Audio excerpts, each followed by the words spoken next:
आपने मेरे फोकस की बैंड बजा दी। बच्चों ने मेरे कमरे का बैंड बजा दिया। मेरी जिंदगी की बैंड मत बजाओ।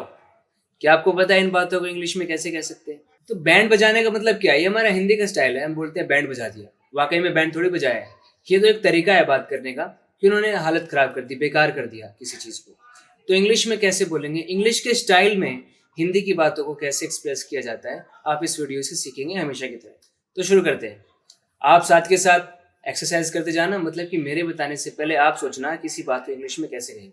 उससे आपकी प्रैक्टिस होगी। And as I always say, your active participation is essential. Okay, वो बहुत ज़रूरी है।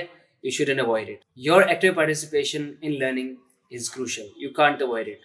So make sure while I am making the sentences, I'm telling you how to express certain things in English. You should also try to make as many sentences as you can with the phrases, words, or idioms that I teach you. Okay? So let's get started. So our first sentence is, आपने मेरे focus की band बजा दी। कहने का मतलब मेरा focus खराब कर दिया। तो इंग्लिश में आप कह सकते हैं, You have messed up my focus. You have messed up my focus. तो इंग्लिश में mess up is a phrasal verb which is used when you want to say that something has been ruined. Somebody ruined something, spoiled something. So he messed it up. So you have ruined my focus.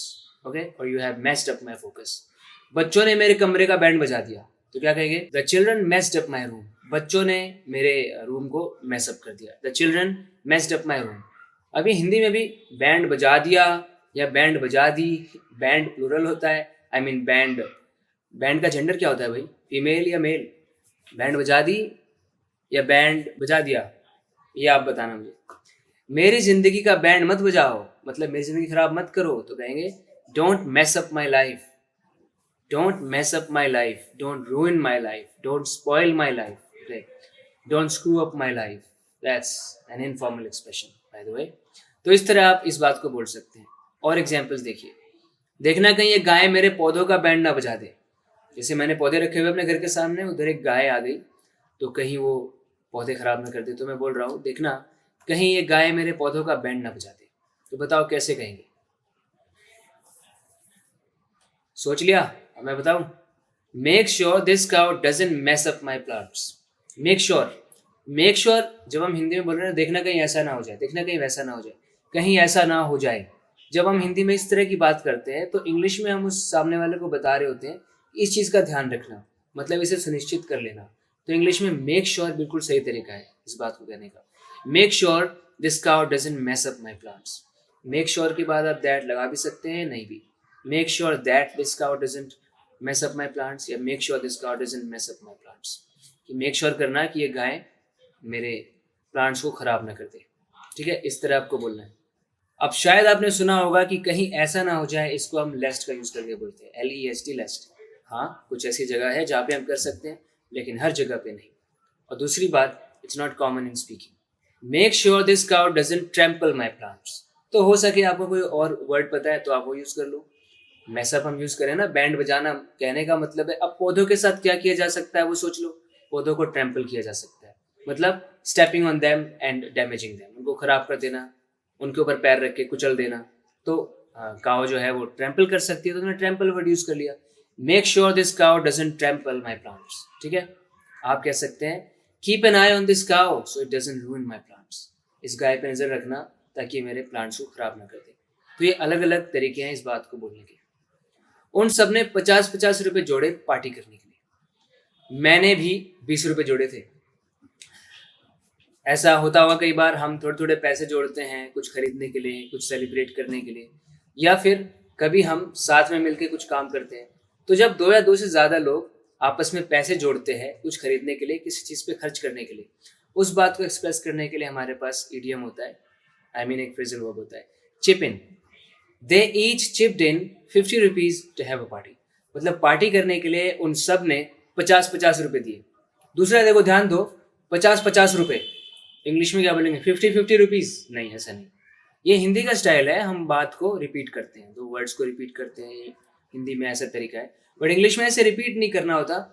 हम ऐसे बोल देते हैं ना, each का use कर दिया हमने। दे ईच चिप्ड इन, मतलब उसमें से हर एक ने 50-50 रुपए चिप इन किए थे, मतलब अपना योगदान दिया सबने 50-50 रुपए, और हमने फिर पार्टी करी। तो मैंने भी 20 रुपए जोड़े थे। कहेंगे I also chipped in 20 rupees. With को मैंने ब्रैकेट में प्लेस किया है, मैं आपको बताना चाहता हूँ कि आप विद लगा भी सकते हैं, नहीं भी लगा सकते हैं। अगर आपने ऐसा कहा I also chipped in 20 rupees, मतलब आपने 20 रुपीज़ को ऑब्जेक्ट बना के यूज़ कर लिया कि मैंने भी 20 रुपीज़ को चिप इन किया था। और अगर आपने विद लगाया है आई चिप्ड इन विद 20 रुपीज़, तो चिप्ड इन का अपने आप में मतलब हो गया कि मैंने भी कुछ सहारा दिया उसमें, मैंने भी योगदान दिया, और ये एक इंट्रांजिटिव वर्ब बन गया क्योंकि बाद में हमने विद लगा के 20 रुपीज़ को प्लेस किया है। I also chipped in with 20 rupees.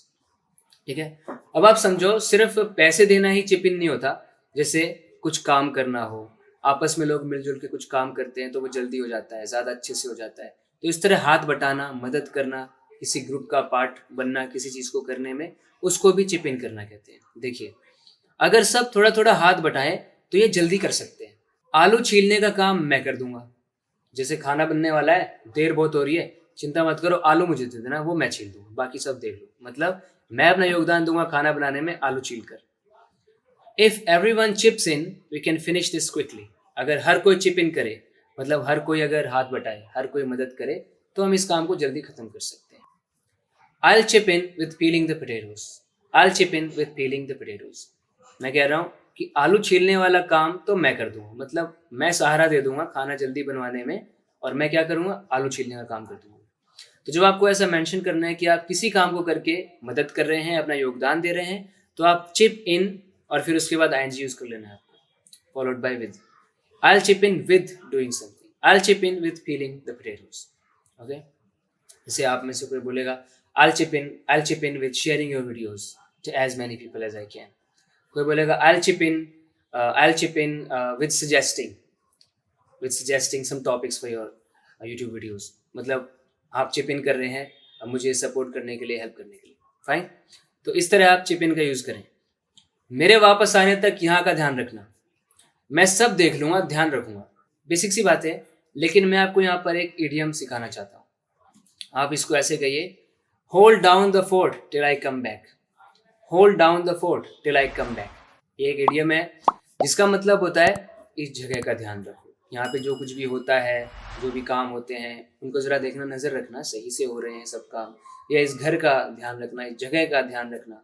तो हम ऐसा जब किसी को कहते हैं तो इंग्लिश में आप कह सकते हैं होल्ड डाउन द फोर्ट, और टिल आई कम बैक, मेरे वापस आने तक, फिर तो मैं देख लूँगा, तब तक आप देख लो। जब हम किसी को ऐसे बोलते हैं ना, एक बार देखियो, मैं घर से थोड़ी दूर जा रहा हूँ 5 मिनट, एक बार घर देखना मेरा। तो घर देखना मतलब मैं उसको बोल रहा हूँ कि कुर्सी रख के और घर को देखो, वाह बड़ा सुंदर घर लग रहा है, ऐसे थोड़ी बोल रहा हूँ मैं उसको।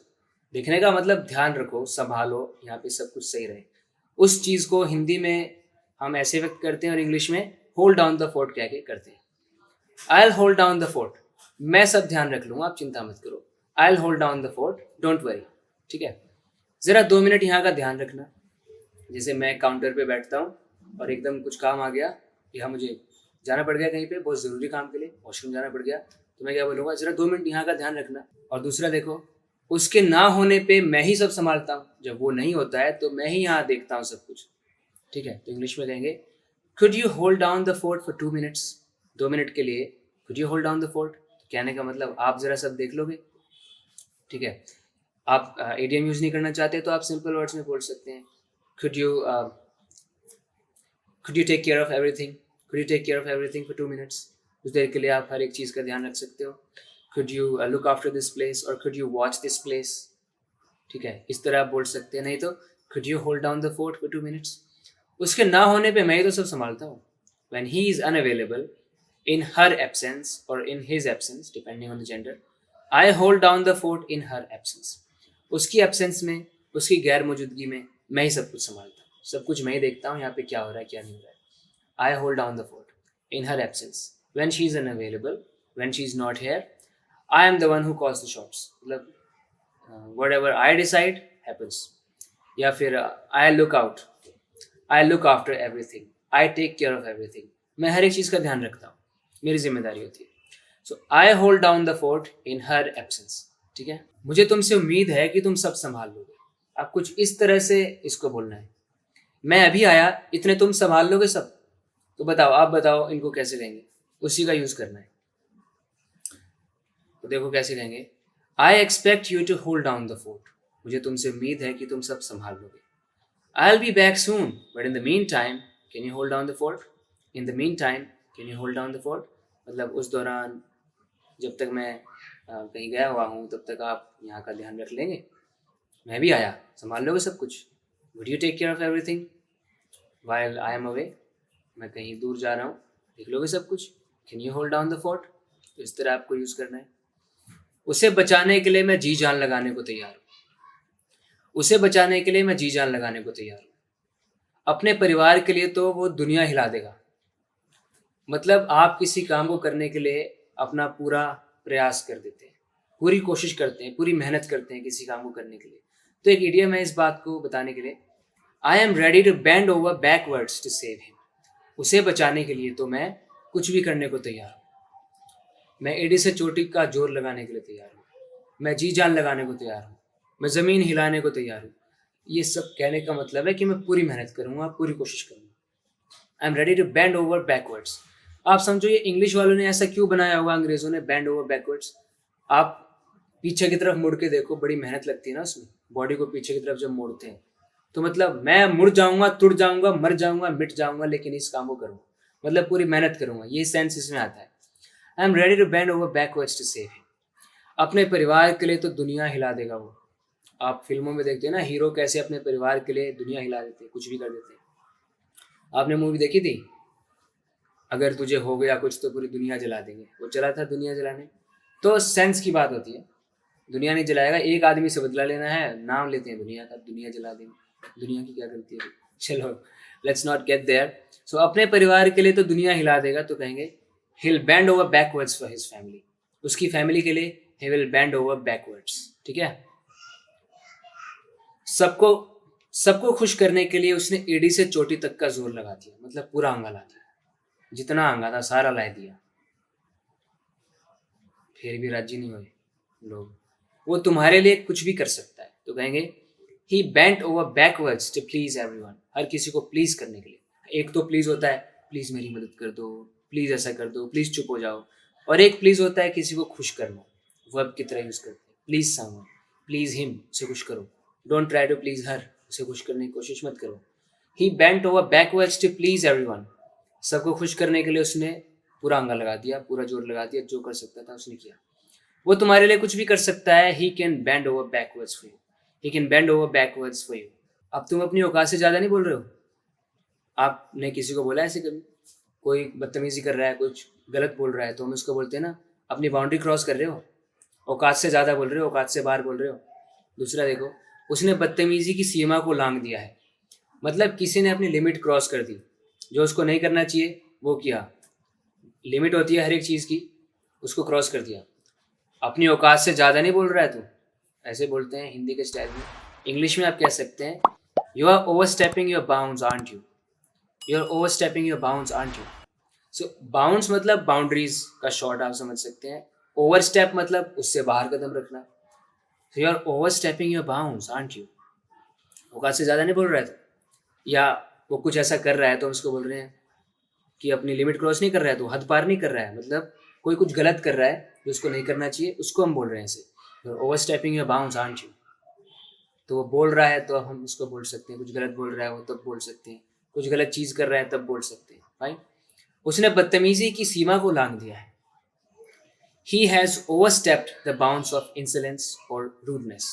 तो इस तरह आप मेंशन कर सकते हैं कि किस चीज़ की बाउंड्री है, bounds of insolence, bounds of rudeness. ठीक है, तो इस तरह आप बाउंड्स का यूज़ कर सकते हैं। He has overstepped the bounds of insolence or rudeness. That's it for today's video. इतना था आज की वीडियो में। मुझे उम्मीद है कि आपको ये वीडियो अच्छी लगी होगी।